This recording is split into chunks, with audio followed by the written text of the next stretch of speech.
तो वहीं बागेश्वर महाराज श्री राम कथा के माध्यम से श्रद्धालुओं को भक्ति रस का पान करा रहे हैं। कथा के दूसरे दिन बागेश्वर महाराज ने समाज को झकझोरने वाले कई संवेदनशील और गंभीर विषयों पर खुलकर अपनी बात रखी। बागेश्वर महाराज ने बांग्लादेश में हाल ही में घटित एक हृदय विदारक घटना का उल्लेख करते हुए कहा कि वहां एक हिंदू विधवा महिला के साथ सामूहिक दुष्कर्म के बाद से उसकी हत्या कर दी गई।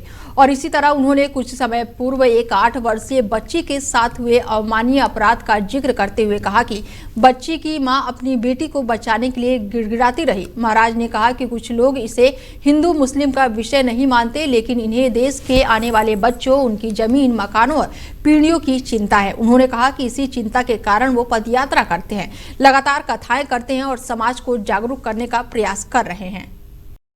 बांग्लादेश में तुम्हारे ही परिवार के लोग हैं वो हिंदू। तुम्हें पता है पर कल 3 दिन पहले क्या हुआ?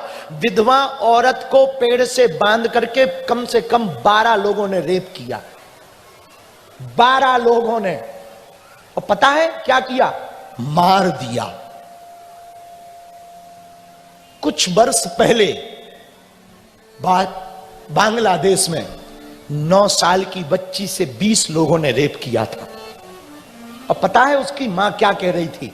तुम लोगों को जो गंदा काम करना है मेरे साथ कर लो, पर मेरी बच्ची को छोड़ दो।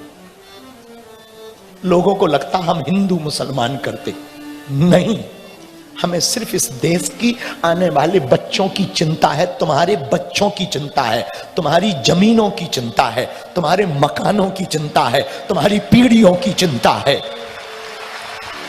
इसीलिए पदयात्रा करते हैं, इसीलिए दिन रात कथाएं करके सोते नहीं है। कथाओं से जो मिलता है अस्पताल बनाते हैं। पता है क्यों अस्पताल बनाते हैं? हमको सेवा वाला बाबा नहीं बनना। अस्पताल इसलिए बनाते हैं कि जो क्रिश्चियनिटी वाले, हलीउल्लाह वाले अस्पतालों के नाम पर धर्मांतरण करवाते हैं, हम उनसे कहेंगे तुम धर्मांतरण मत करो, हम अपनी किडनी बेच देंगे, पर तुम्हारी दवाई अपने अस्पताल में करवाएंगे, पर तुम धर्मांतरण मत करो। हमने मंदिर नहीं बनाया।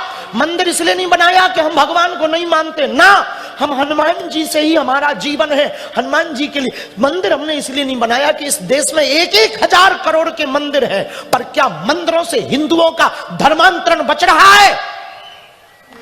हिंदुओं के चढ़ावा से केवल मंदिरों को बड़ा किया जा रहा है। हम भारत सरकार से प्रार्थना करेंगे कि तुम यदि हमारी बात सुनते हो, भारत को भारत बनाए रखना है ना, तो भारत सरकार को अपने अधीनस्थ से मंदिरों को हटाना चाहिए। और भारत में जितने मंदिर हैं, मंदिरों में आने वाले हिंदुओं के चढ़ावे से, दान पेटियों में आने वाले चढ़ावे से गरीबों की बेटियों के घर बसाए जाने चाहिए।